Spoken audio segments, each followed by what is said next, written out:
राजन तुम्हारी दान करने की इच्छा है ना, तो एक काम करो, हमारी इच्छा है तुमसे दान लेने की, लेकिन मुझे ज्यादा कुछ दान में नहीं चाहिए। बलि बड़े प्रसन्न भये, पूछे महाराज आदेश करो क्या दान करूं। वामन जी बोले तस्मात् त्वत्तो महीमीसा वृणे हम वरदर सभा पदानि तृण दैत्रेन्द्र सम्मतानि पदा मम। हमें और कुछ दान में नहीं चाहिए, 3 पग भूमि दान कर दो। क्योंकि जिस सेठ के यहाँ मैं बैठ के संध्या करता था वो आज हमें मना कर दिए कि अब यहाँ से कहीं और जाओ, मेरे पास संध्या करने की भूमि नहीं है, दान कर दो। महाराज बलि सुने बड़े प्रसन्न भये, आपको मांगना भी नहीं आता, 3 पग भूमि लेकर के क्या करोगे।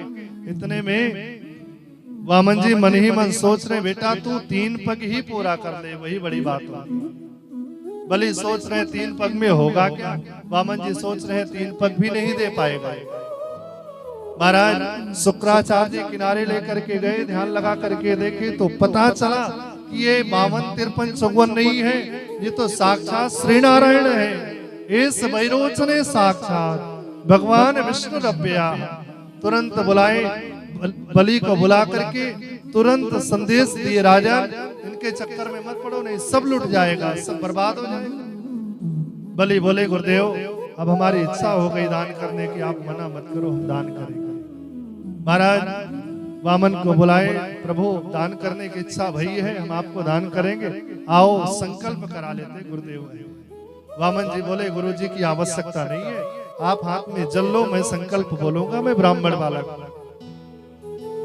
जैसे कमंडल से जल हाथ में लेने के लिए बलि तैयार हुए हैं, इतने में शुक्राचार्य सूक्ष्म रूप बनाए, कमंडल में आकर के कमंडल की टोटी में बैठे।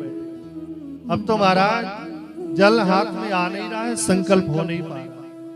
वामन को पता चल गया, वामन जी कुशा की एक दर्भ लिए हैं और कमंडल की टोटी में लगाए हैं, शुक्राचार्य की एक आंख पधारी। शुक्राचार्य जी निकले, दूर जाकर के बैठ गए, चेला लुट जाए बर्बाद हो जाए हमको कोई मतलब नहीं है, एक आंख तो पधारी गई। अब तो महाराज हाथ में जल आया है और संकल्प हो रहा है। वामन जी संकल्प बोल रहे हैं, ब्राह्मण रूपाय वामनायः इमां त्रिणि पृथ्वीं अहं संप्रददे। संकल्प भया है और बलि वामन के चरणों में प्रणाम किए हैं, संकल्प समर्पित किए, निवेदन किए कि नाप लो जहां से नाप लो। महाराज नापने का नंबर आया तो देखते देखते जो वामन अंगुलधारी वामन प्रभु आए थे वो विराट रूप धारण कर लिए, कई लाख किलोमीटर लंबे चौड़े बन गए। अब तो चरणारविंद का दर्शन हो रहा है, मुखमंडल का दर्शन नहीं हो रहा है। सब जय जयकार किए हैं, बोलो विराट भगवान की, सब जय जयकार किए हैं। और वामन प्रभु को नापने का नंबर आया है। प्रथम पग में अतल वितल तलातल रसातल नापे हैं, दूसरे पग में जनलोक तपलोक सत्यलोक महरलोक नापे, और महाराज 2 पग में तीनों लोक को नाप लिए, तीसरे पग के लिए कहीं स्थान नहीं बचा है। तो बलि को वामन जी बुलाए और निवेदन किए, बलि तुम दान करने की बात करते थे, अब बताओ तीसरे पग के लिए कोई स्थान नहीं बचा, क्या नापो। तो निवेदन किए, अभी तो आप 2 पग में पूरी दुनिया को नापे हो, तीनों लोक को नापे हो, लेकिन संपत्ति नापी गई है।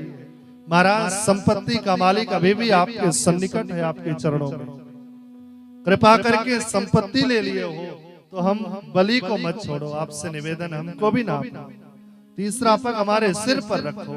और जैसे निवेदन किए हैं वामन महाप्रभु, तीसरा पग बलि के सिर पर पधराए हैं और बलि को भी, बलि की आज्ञा को स्वीकार किए हैं। वामन जय जयकार किए हैं, चरणों में प्रणाम किए हैं। बलि भी अपने आप को नपा दिया। नापने के बाद बलि से वामन प्रभु बोले, और आपकी कुछ इच्छा हो मांगने की तो बताओ। बलि बोले, हमने सब कुछ अपना आपको दे दिया, तो आपसे क्या मांगे, लेकिन आपकी देने की इच्छा है तो कृपा करना कि हमारे ये नेत्र पटल है, इस नेत्र पटल पर निरंतर आप विराजे रहे।